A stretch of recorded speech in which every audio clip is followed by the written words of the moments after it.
रमेश, अमन और सुरेश तीनों भाई शहर से अपने गांव की ओर लौट रहे थे। रात काफी हो चुकी थी। तभी उन्हें नदी किनारे किसी के चिल्लाने की आवाज आती है।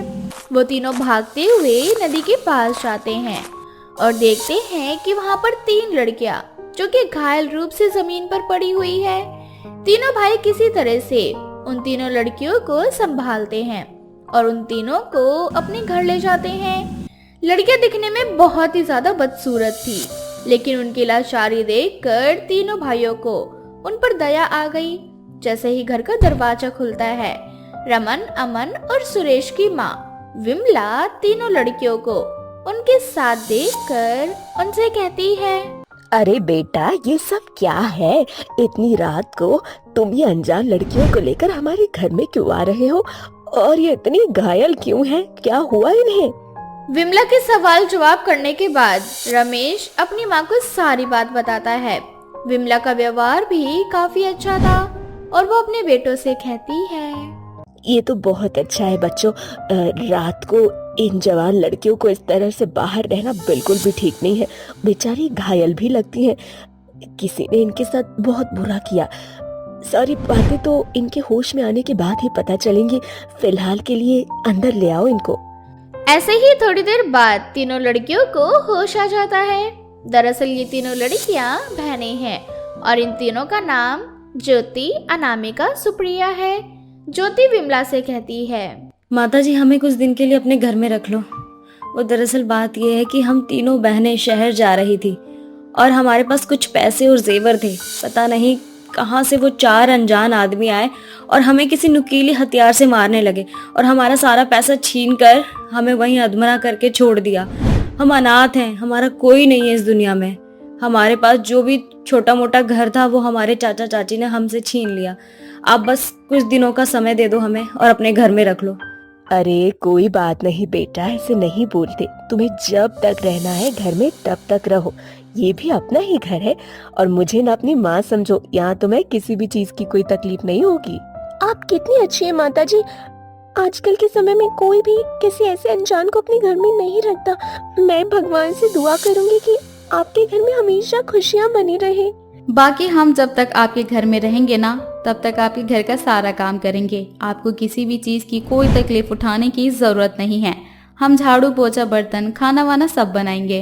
अरे बेटा, ये तुम्हारा ही घर है। तुम्हें जो दिल करना है वो बनाओ और जैसे मन करता है वैसे मेरे घर का काम करो। वैसे भी मैं बूढ़ी हो गई हूँ ना, तो मुझे काम करने में थोड़ी सी तकलीफ होती है। अब तुम तीनों अगर मेरे साथ रहने लगोगी तो मेरा हाथ भी बच जाएगा। ऐसे ही विमला तीनों लड़कियों को अपने घर में ही रख लेती है। यूं ही कुछ दिन बीतने लगते हैं। अब आसपास के सभी लोग विमला और उसके बेटों पर सवाल उठाने लगते हैं कि उन्होंने बिना शादी के 3 अनजान लड़कियों को अपने घर में रखा है। ऐसी बिगड़ती स्थिति को देखते हुए विमला अपने तीनों बेटों से कहती है, बच्चों, मुझे ऐसा लगता है कि तुम सभी को आपस में ही शादी कर लेनी चाहिए, क्योंकि समाज तुम्हारे रिश्ते को शर्मसार कर रहा है। और मुझे ऐसा लगता है कि शादी ही ऐसा बंधन है जिस पर कोई उंगली नहीं उठा सकता। इसीलिए मैं चाहती हूँ कि मेरे तीनों बेटे अनामिका, ज्योति और सुप्रिया से शादी कर ले।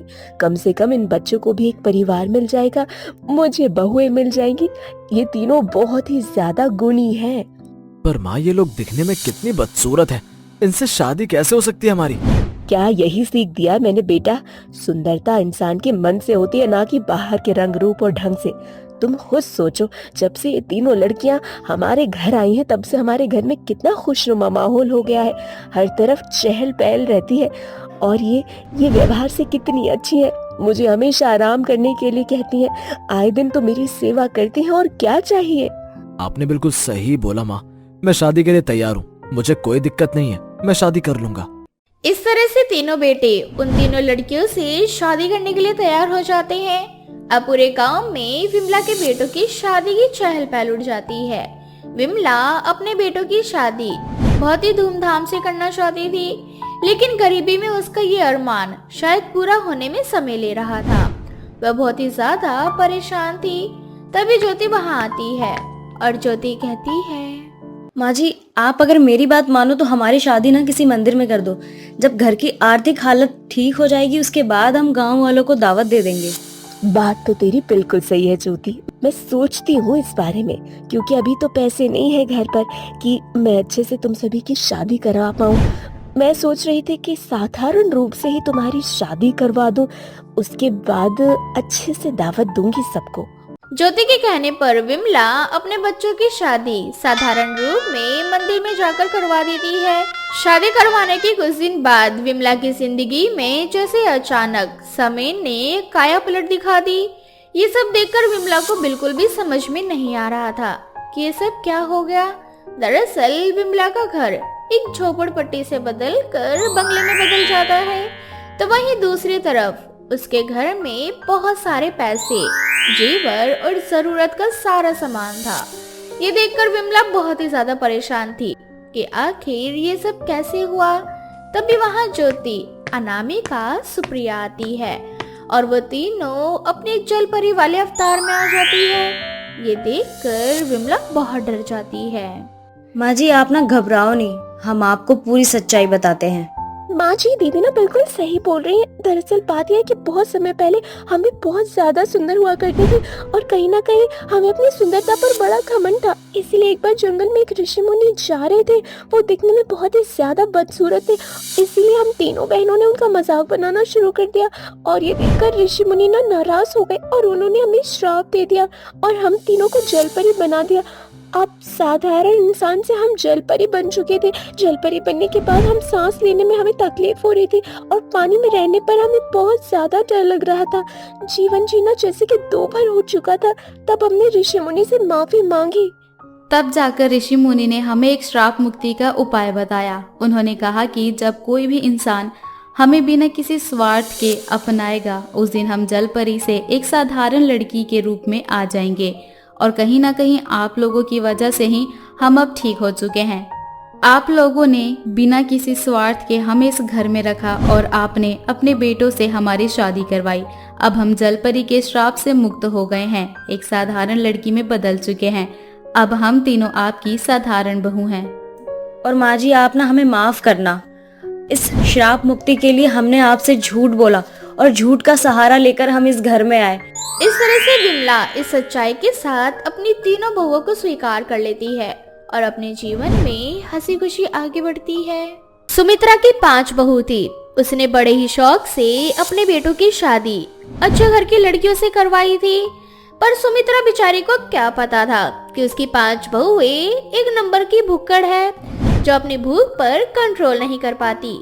ऐसे ही एक दिन सुमित्रा अपनी 5 बहुओं को जबरदस्ती शाम को मंदिर ले जाती है जहाँ कीर्तन भजन चल रहा होता है। माँ जी, हम घर कब चलेंगे? बहू, अभी मंदिर से आया मैं 5 मिनट भी नहीं हुए और तुझे घर जाने की पड़ी है। चुपचाप से बैठी रहे यहाँ, समझी? अच्छा माँ जी, पूजा पाठ खत्म होने के बाद खाने को कुछ मिलेगा क्या? हाँ मेरी 5 भुक्कड़ बहुओं, मिलेगा ना तुम्हें खाने के लिए प्रसाद। वैसे माँ जी, कीर्तन और कितनी देर तक चलेगा? मुझसे ना भूखे बैठा नहीं जा रहा, बहुत जोर से भूख लग रही है। अब सुमित्रा के 5 बहुओं के पेट में गुड़गुड़ की आवाजें आने लगती है, जिसके बाद सुमित्रा भी समझ जाती है कि उसकी 5 भुक्कड़ बहू ज्यादा देर भूखी नहीं रह सकती। मैं जानती हूँ तुम 5 ज्यादा देर तक अपनी भूख पर काबू नहीं कर सकती। तुम 5 को यहाँ इसीलिए लेकर आई ताकि तुम भी थोड़ा पूजा पाठ में लीन हो सको, पर तुम 5 का तो पूरा ध्यान खाने पर है। तुम मेरी बेइज्जती करवा कर ही मानोगी। मेरी बेइज्जती हो, इससे अच्छा है कि तुम बहाना बनाकर भाग जाओ। सुमित्रा की 5 बहुएं उठकर जाने लगती है कि तभी उनको प्रसाद की खुशबू आती है और वो 5 अपनी जगह पर बैठ जाती है। अब क्या हुआ? जाती क्यों नहीं है? भूख मर गई क्या? माँ जी, भूख कभी मरी है क्या? अगर खाना ना मिले तो इंसान ही मर जाता है। और माँ जी, हमारे नाक में ना प्रसाद की बहुत ही अच्छी खुशबू आ रही है। भूख के मारे लालच तो और ही ज्यादा बढ़ गया है। अब तो प्रसाद खा कर ही जाएंगे हम। अब सुमित्रा की 5 लालची बहू बैठकर प्रसाद का इंतजार करने लगती है। कीर्तन खत्म होते ही जैसे ही उन 5 को प्रसाद मिलता है, वो 5 पलक झपकते ही प्रसाद चट कर जाती है और एक बार फिर से पंडित के पास जाकर प्रसाद मांगती है। पंडित जी, आपके मंदिर का प्रसाद तो सच में लाजवाब है। अब मैं यहीं पर आया करूंगी प्रसाद खाने के लिए, इसलिए जल्दी से थोड़ा सा प्रसाद और दे दीजिए ताकि उसे मैं रास्ते में खाते हुए जा सकूं। अरे नहीं नहीं पंडित जी, मेरी बहू बहुत मजाकिया है, इसकी बातों को नजरअंदाज कर दीजिए। ये तो बस अपने पति के लिए प्रसाद मांग रही थी।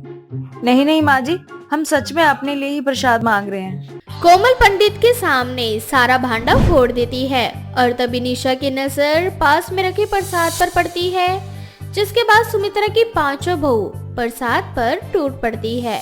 अपनी बहुओं की हरकतें देखकर सुमित्रा खुद को शर्मिंदा महसूस करती है।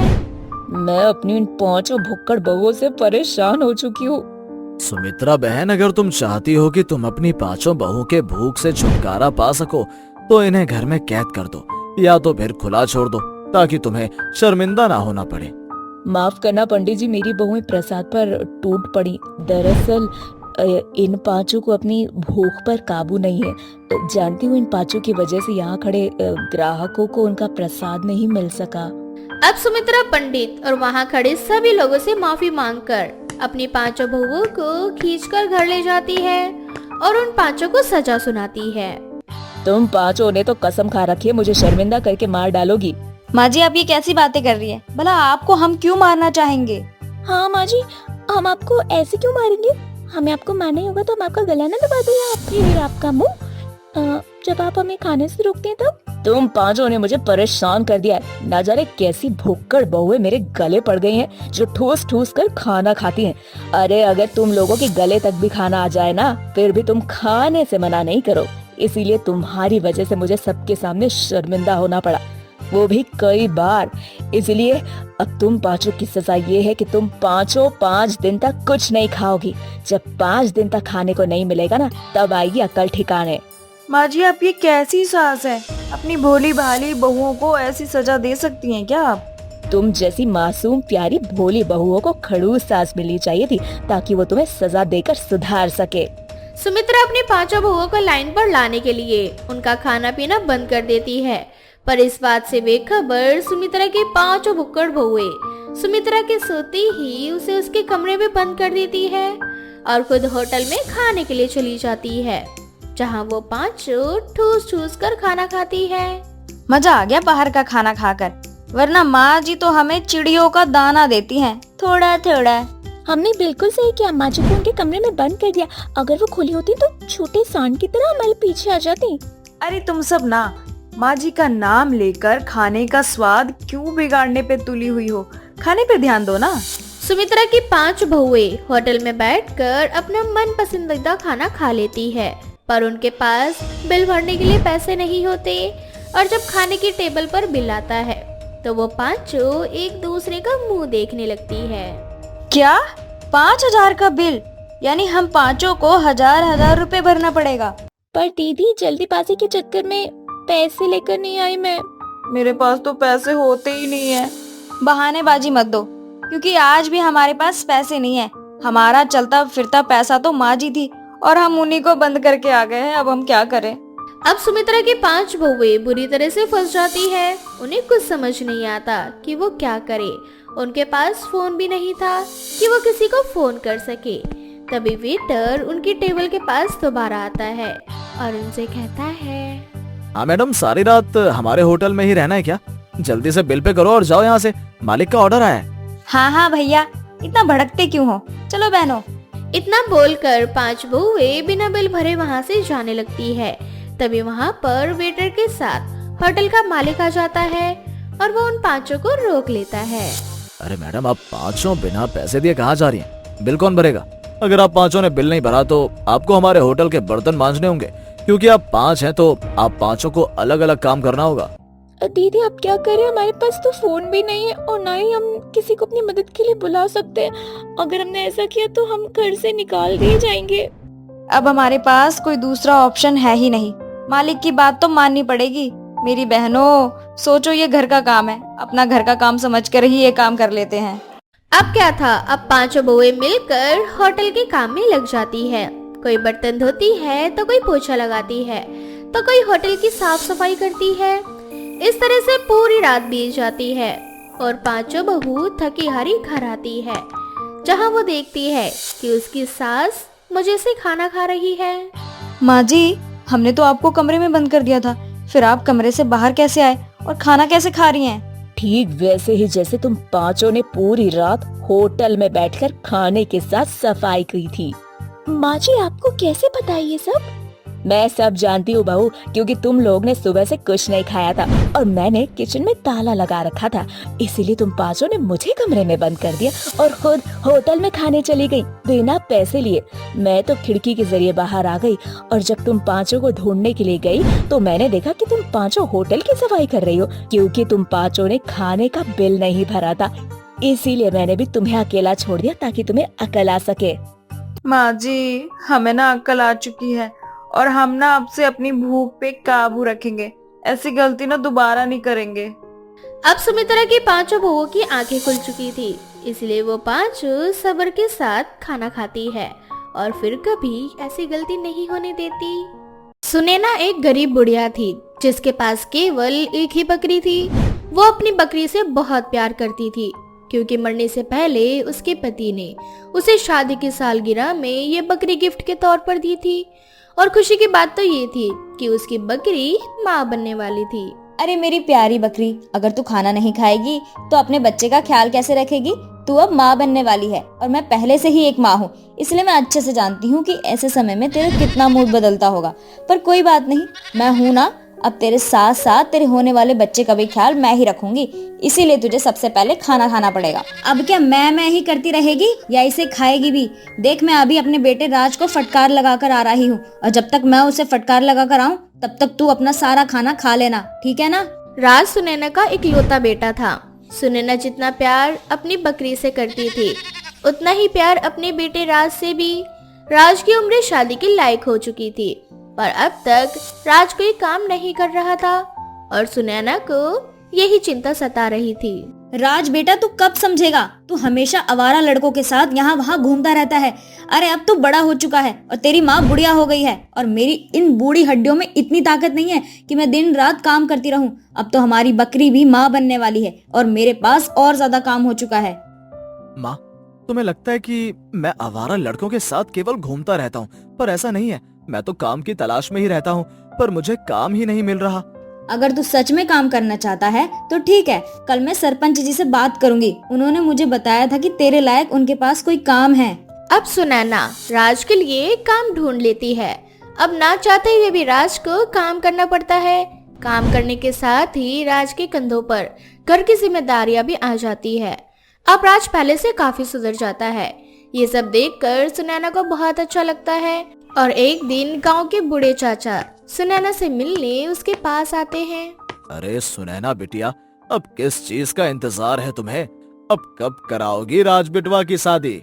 बस काका, जैसे ही कोई सुंदर सुशील लड़की मिलेगी मैं अपने राज का हाथ पीला कर दूंगी। अगर आपकी नजर में कोई ऐसी लड़की है तो आप मुझे बताइए, मैं अपनी राज की शादी उसी लड़की से करवाऊंगी। वैसे भी मेरी बकरी माँ बनने वाली है और मेरे घर में बहुत सारा काम है। मैं बूढ़ी अकेली इतना सब कैसे कर पाऊंगी? मेरे घर में अगर बहू आ जाएगी तो मेरा थोड़ा हाथ बटा देगी, वो मुझे थोड़ा आराम मिल जाएगा।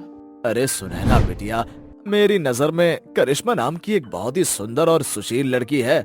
बस उसी के रिश्ते की बात करने के लिए मैं तुम्हारे पास आया था, पर तुम्हारी बातों से तो ऐसा लग रहा है कि तुम पहले से ही प्लान बनाकर बैठी हो कि लड़की मिलते ही राज बेटे की शादी तुरंत करवा देनी है। अब क्या था, अब राज सुधर चुका था और सुनैना की नजर में करिश्मा नाम की बेहद ही सुंदर और सुशील लड़की उसे मिल चुकी थी। अब बिना कोई देरी करे सुनैना राज की शादी करिश्मा से करवा देती है। शादी के बाद कुछ दिनों तक सब अच्छा चल रहा होता है। करिश्मा भी अपनी सास और घर का बहुत अच्छे से ख्याल रख रही होती है। ऐसे ही एक दिन, बहू, मैंने तेरे बारे में जितना सुना था ना, तू वैसे ही गुनी है। मेरे घर को तूने बहुत अच्छे से संभाला है। बस मैं तुझसे एक और विनती करती हूँ कि तू अब मेरी बकरी को भी अच्छे से संभाल ले। क्या बकरी? हे माता रानी, अब ससुराल में इस बुढ़िया के साथ साथ इस बकरी को भी संभालना होगा क्या? मुझे जानवरों से कितनी घिन आती है। कहाँ फंस गई तू करिश्मा? अच्छा, तो तू यही सोच रही है ना बहू कि तुझे इस घर में आए हुए 1 हफ्ते हो गए लेकिन तूने अभी तक बकरी नहीं देखी। तूने बकरी इसलिए नहीं देखी बहू क्योंकि मैंने बकरी को घर के पीछे बांध रखा है, क्योंकि हमारी जो बकरी है ना वो गर्भवती है, इसीलिए मैंने उसे उसके छोटे घर में रख रखा है और मेरी बकरी का आखिरी महीना चल रहा है। ऐसे समय में बकरी का बहुत ख्याल रखना पड़ता है, समझ आया तुझे? और मैं नहीं चाहती कि मेरी बकरी को किसी की नजर लगे, क्योंकि तू तो जानती है शादी ब्याह का घर था और न जाने कितने लोग घर में आए थे। अगर किसी की नजर लग जाती मेरी बकरी को तो इसलिए मैंने उसे घर के पीछे उसका एक छोटा सा घर बनवा दिया और उसी में अपनी बकरी को बांध दिया। चल बहू, मैं तुझे अपनी बकरी दिखाती हूँ। इस तरह से सुनैना करिश्मा को बकरी के पास ले जाती है। जैसे ही करिश्मा बकरी के घर में जाती है, वहाँ की गंदगी और बदबू देखकर उसका दम घुटने लगता है। हे भगवान, ये कितनी बदबू आ रही है। बकरी के बच्चे ने तो हर जगह पोटी कर रखा है। पैर रखूं तो कहाँ रखूं? ऊपर से ये मक्खियाँ परेशान करके रख दिया है। ये है हमारी बकरी, अब तुझे ही इसका ख्याल रखना पड़ेगा। समय पे इसको खाना खिलाना है, इसके घर की सफाई करनी है और जब इसका बच्चा हो जाएगा तो तुझे इसका दूध भी निकालना है। जी माँ जी। करिश्मा सुनैना से कह देती है कि वो घर का और बकरी का अच्छे से ख्याल रखेगी, पर करिश्मा ऐसा नहीं करती और सुनैना के काम पर जाते ही घर का काम खत्म करके आराम से लेट जाया करती और बकरी को उसकी हालत पर छोड़ देती। ऐसे ही कुछ दिन बीत जाते हैं और सुनैना जब देखती है कि करिश्मा ने बकरी का जरा भी ख्याल नहीं रखा तो उसे अपनी बहू पर बहुत गुस्सा आता है और वो अपनी बहू को बकरी के पास ले जाकर वहाँ की गंदगी उसे दिखाती है। बहू, मैंने तुझे बताया था ना कि मेरी बकरी माँ बनने वाली है, लेकिन फिर भी तूने उसे खाना नहीं दिया। अगर मेरी बकरी को और उसके बच्चे को कुछ हो जाता तो? सुनैना अपनी बहू को सुना ही रही होती है कि तभी बकरी दर्द में तड़पने लगती है। बकरी को दर्द में तड़पता देख सुनैना बकरी का ख्याल रखती है और बहुत जल्द बकरी एक बकरे को जन्म देती है, जिसके बाद बकरी का काफी दूध होता है और अब सुनैना अपनी बकरी का खुद ही ख्याल रखने लगती है।